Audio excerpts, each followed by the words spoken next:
देखिए मकसूद ये तो साफ जाहिर हो गया है कि इसमें अमेरिका का हाथ है, प्रत्यक्ष है, नहीं तो प्रच्छन्न रूप से। क्योंकि ट्रंप ने भी कहा है, शाबाशी दी है कि it was an excellent work. और इसके साथ ही साथ वहां के अमेरिका के प्रवक्ता ने भी ये कहा है कि हाँ, अमेरिका को जानकारी थी। मिस्टर पिट ने कहा है कि अमेरिका को जानकारी थी, लेकिन अमेरिका प्रत्यक्ष रूप से इन्वॉल्व इसमें नहीं। अब ऐसी हालत में अमेरिका पर कोई भी विश्वास नहीं कर सकता कि अमेरिका इन्वॉल्व नहीं होगा। और इसीलिए ईरान धमकी दे रहा है कि अमेरिका के जितने भी ठिकाने मिडिल ईस्ट में हैं उनको निशाना बनाया जाए। अब इस स्थिति में मुझे नहीं लगता कि तात्कालिक रूप से कोई भी डिप्लोमेटिक इनिशिएटिव लिया जा सकेगा। भले ही ईरान के प्रधानमंत्री पेजेश्कियन ने ऑलरेडी पुतिन से कहा है कि देखिए, हम तो ना न्यूक्लियर एंगेजमेंट कर रहे हैं और ना अभी कभी हम परमाणु शक्ति बनेंगे। शायद ये इसलिए कहा है कि ताकि पुतिन ट्रंप से बात करके किसी तरह से इस चीज को रोके, लेकिन मुझे नहीं लगता कि बहुत जल्दी रुकेगा।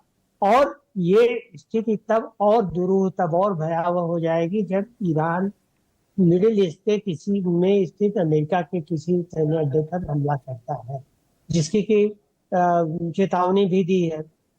तो अब इस स्थिति में मुझे नहीं लगता कि संयुक्त राष्ट्र संघ कुछ कर पाएगा। अमेरिका कुछ करेगा नहीं, क्योंकि अमेरिका की देखिए, अमेरिका कहता बातचीत करिए बातचीत करिए, और आप हाँ बाहें मरोड़ करके बातचीत करा रहे हैं कि ये हमारी शर्तें हैं, इस पे आप मानिए तो ठीक है, नहीं तो नहीं। ये एग्जैक्टली वही चीज हुई जो जो 3 सितंबर 1939 में हिटलर ने चेकोस्लोवाकिया के राष्ट्रपति के साथ की थी, जब द्वितीय विश्व युद्ध शुरू हुआ था। उनसे कहा चेकोस्लोवाकिया के बीमार राष्ट्रपति को, मतलब उनकी उंगली पकड़ करके, उनका हाथ पकड़ करके दस्तखत कराया गया कि चेकोस्लोवाकिया में जर्मन सेना आए। तो ये वही कुछ स्थिति बन रही है।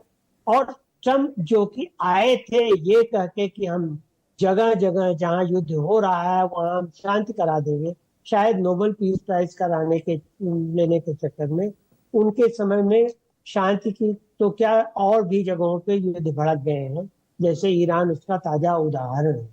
तो मुझे नहीं लगता कि अमेरिका इसमें कुछ करेगा। हाँ, अगर रूस कुछ कर सकता है, चीन कुछ कर सकता है, तो हो सकता है ये जल्दी खत्म हो जाए। वैसे भी ईरान की शक्ति इतनी ज्यादा है नहीं कि ईरान इतना कुछ कर पाएगा इजराइल की माइट के आगे, खासतौर से तब जब इजराइल के साथ अमेरिका भी जुड़ा हुआ है। लेकिन अमेरिका का जिस तरह से अलग अलग वर्जन है, मार्को रूबियो इससे पहले कुछ अलग कह रहे थे, बाद में डोनाल्ड ट्रंप ने कहा कि हमें पता था कि अटैक करने वाला है। इस सबके बीच बड़ी खबर आपके सामने, इजराइल ने ईरान पर हमले का वीडियो जारी कर दिया। ये देखें, ये कैसे इस पूरे अटैक को अंजाम दिया गया इजराइल की तरफ से। और उसके फाइटर जेट्स जब अपने बेड़े से उड़ान भर रहे थे, तो ये देखें, ये वीडियो दरअसल आईडीएफ की तरफ से, इजरायली डिफेंस फोर्स की तरफ से जारी किया गया। ईरान पर जो हमले हुए हैं, ईरान के 6 न्यूक्लियर फैसिलिटीज को निशाना बनाते हुए यह हमला किया गया था इजराइल की तरफ से। लगातार उसके 100 से 200 फाइटर जेट हालांकि बताए जा रहे हैं कि बड़ी तादाद में चूंकि ये फाइटर जेट्स ने उड़ान भरी थी। न सिर्फ पहले स्ट्राइक में उन्होंने हमला किया न्यूक्लियर फैसिलिटीज को निशाना बनाते हुए, बल्कि जो ईरान के एयरफोर्स बेसेस हैं वहां पर भी उसे भी टारगेट करने की कोशिश की गई थी। तेहरान में हमलों का सबूत देते हुए यह वीडियो आईडीएफ की तरफ से जारी किया गया है, जो इस वक्त आपके सामने न्यूज़ 24 पर।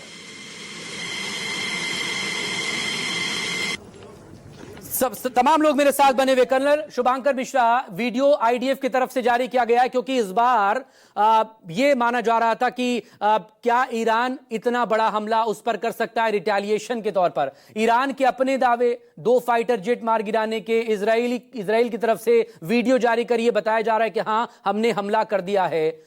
अमेरिका पूरे तरह से इजराइल के सपोर्ट में, लेकिन क्या ईरान अलग थलग पड़ गया है? क्या ईरान इस लड़ाई में कमजोर पड़ सकता है?